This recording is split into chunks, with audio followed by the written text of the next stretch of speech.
హైదరాబాద్లో జీహెచ్ఎంసీ అధికారులు వినూత్న కార్యక్రమానికి శ్రీకారం చుట్టారు.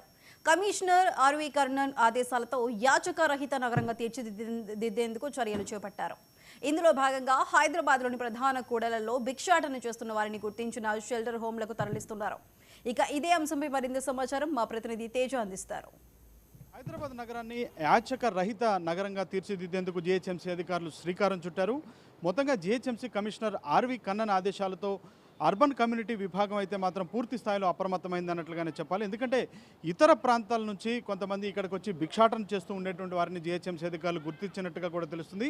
చాలామంది ప్రధానమైనటువంటి హైదరాబాద్ నగరంలో ఉన్నటువంటి ప్రధానమైనటువంటి కూడళ్లలో, అదేవిధంగా ట్రాఫిక్ సిగ్నల్స్ దగ్గర కూడా చాలా ఎక్కువగా యాచించేటువంటి వారి సంఖ్య రోజు రోజుకి పెరిగిపోతున్నటువంటి నేపథ్యంలో వీటన్నిటి కూడా అరికట్టాలి అనేటువంటిది అయితే మాత్రం జీహెచ్ఎంసీ అధికారులు ఒక దీక్ష బూనినట్టుగానే తెలుస్తుంది. ఇదే నేపథ్యంలో మొత్తంగా ఎక్కడెక్కడ ఏ ప్రధానమైనటువంటి కూడళ్లలో యాచకులు ఉన్నారో వారందరినీ గుర్తించి వారందరినీ కూడా కంట్రోల్లోకి తీసుకోవడంతో పాటు పూర్తి స్థాయిలో వారందరికీ కూడా కౌన్సిలింగ్ ఇచ్చేటువంటి ప్రయత్నం జీహెచ్ఎంసీ అధికారులు చేస్తున్నారన్నట్లుగానే చెప్పాలి.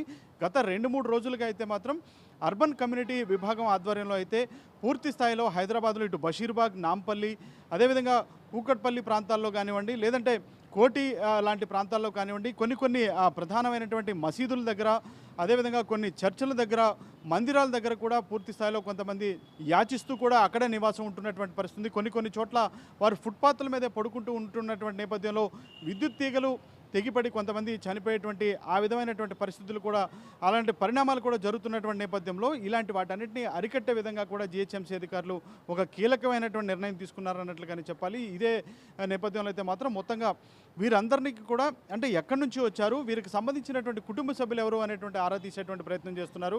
వారందరినీ కూడా మొదటగా అయితే మాత్రం ప్రస్తుతం షెల్టర్ హోమ్లకు అయితే పంపిస్తున్నారు. ఈ షెల్టర్ హోమ్లకు పంపించిన తర్వాత వారందరినీ కూడా వారి కుటుంబ సభ్యులు ఎవరు, వారికి ఎవరైనా ఉన్నారా లేరా, వారి కుటుంబ సభ్యులు ఎవరు అనేటువంటిది అయితే తెలుసుకునేటువంటి ప్రయత్నం చేస్తున్నారు.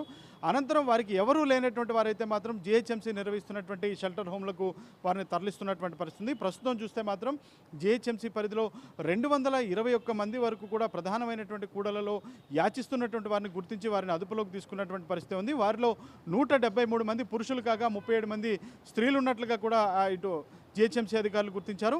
ఇంకా అందులో 11 మంది చిన్నారులు ఉన్నట్లుగా కూడా గుర్తించారు. వీరందరినీ కూడా అంటే ఇప్పటికే 19 మందిని అయితే మాత్రం ఇటు షెల్టర్ అంటే జీహెచ్ఎంసీ నిర్వహిస్తున్నటువంటి షెల్టర్ హోమ్లకు అయితే వారిని తరలించారు.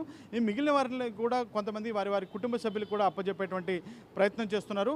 మొత్తంగా యాచక రహిత నగరంగా హైదరాబాద్ను తీర్చిదిద్దడంలో భాగంగానే మొత్తంగా జీహెచ్ఎంసీ అధికారులు అయితే మాత్రం పూర్తి స్థాయిలో హైదరాబాద్లో ఉన్నటువంటి మారుమూల ప్రాంతాల దగ్గర నుంచి ప్రధానమైనటువంటి కూడల వరకు కూడా ఎక్కడ కూడా యాచించేటువంటి వారు ఇక కనపడటానికి వీల్లేదు. వారందరికీ కూడా ఏదో ఒక ప్రత్యామ్నాయం చూపించడం, లేదంటే పునరావాసం కల్పించడం చేసేటువంటి దానిలో భాగంగా, లేదంటే వారి కుటుంబ సభ్యులకి అప్పచెప్పటం అలాంటి కార్యక్రమాలనే చేస్తూ యాచక రహిత నగరంగా హైదరాబాద్ను తీర్చిదిద్దేందుకే ఇటు జీహెచ్ఎంసీ అధికారులు దీక్షభూనినట్టుగా ముందుకు వెళ్తున్నారన్నట్లుగానే మనం ప్రధానంగా చెప్పాలి. సీనియర్ వీడియో జర్నలిస్ట్ సునీల్తో తేజ, 99 టీవీ, హైదరాబాద్.